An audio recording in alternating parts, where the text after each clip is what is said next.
5 seconds, 2 seconds, ready. Sir, as you are aware, under the Constitution, certain rights have been reserved for the scheduled castes and the scheduled tribes as laid down in Article 330 of the Constitution. Now, the principal point in respect of which this right was reserved or recognized was that there ought to be reservation of seats so far as the scheduled caste and the scheduled tribes were concerned in the parliament and in the state legislatures. Then, sir, it was left to the president to prepare the lists and to promulgate them so far as these tribes were concerned, and therefore under Article 341 these orders were issued by the president under the authority which had vested in him. In all, as many as 4 orders were issued in 1950, and according to these orders, effect has been given and seats were reserved at the last general elections and naturally at the subsequent by-elections as well.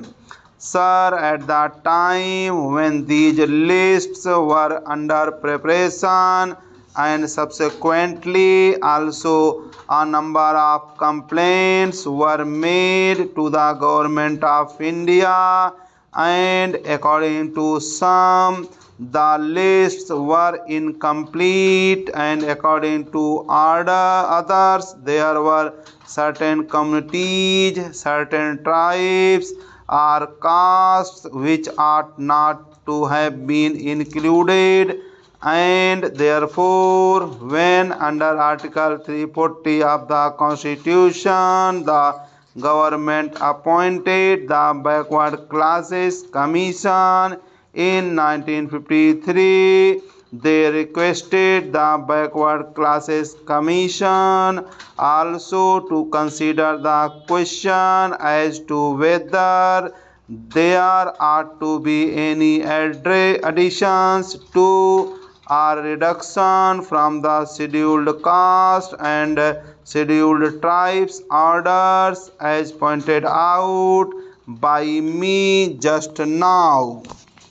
Now, the whole question was considered by the Backward Classes Commission, and in volume 2 of their report, they have dealt with this question on the information that they then had. Thereafter, sir, twice the views of the Backward Classes Commission were sent to the state governments.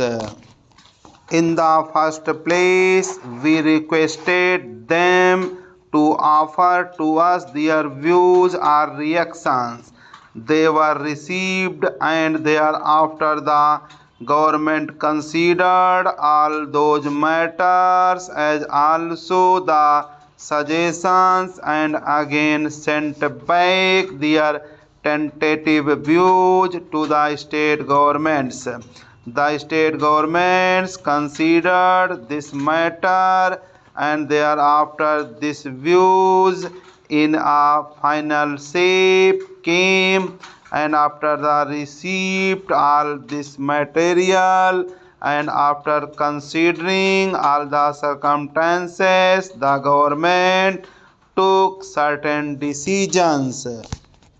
Then, sir, there are certain matters which I should like to explain to this honorable house so far as the main principles on which the present amending bill has been brought forward. The Backward Classes Commission, sir, made certain recommendations. In respect of these, there were three important suggestions that the Backward Classes Commission made. One was, as you are aware, sir, in respect of the untouchables amongst the Sikh community. Now it was at one time contended that the Sikhs were not Hindus at all. That was rather a wide claim. Then they also contended that they had no caste system as such amongst the Sikhs.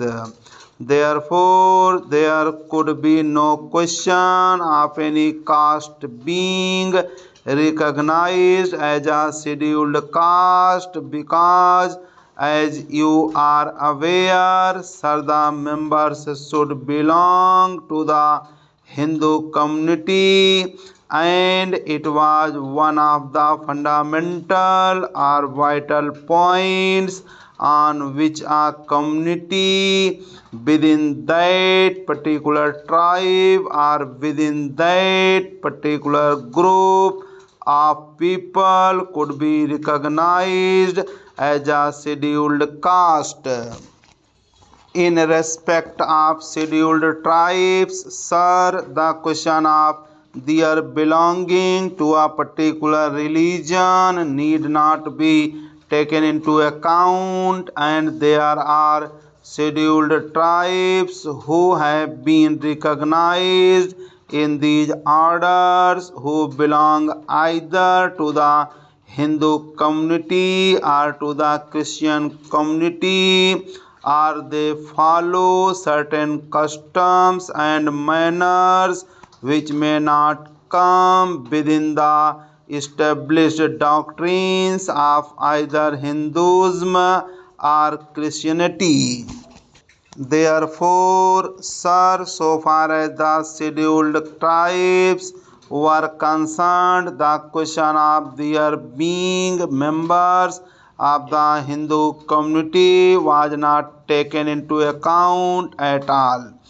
But so far as the scheduled castes are concerned, we have to understand here the historical fact that these were members of the Hindu religion, but on account of certain notions prevailing in ancient India, certain people, our own people, were unfortunately recognized as untouchables, as they are called, and therefore certain very bad practices based on the alleged doctrine of untouchability grew up, and that to a very large extent, as you are aware, sir, polluted the very good atmosphere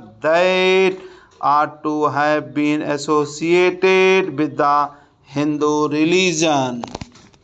So far centuries together, this disability remained amongst these people. But thanks to Gandhiji and to a number of other great leaders of ours, this question was taken up, and since then, especially during the last 30 years, sir, considerable headway has been made so far as the annihilation of this practice of untouchability is concerned. When the Constituent Assembly was considering this question, certain points were placed before that assembly.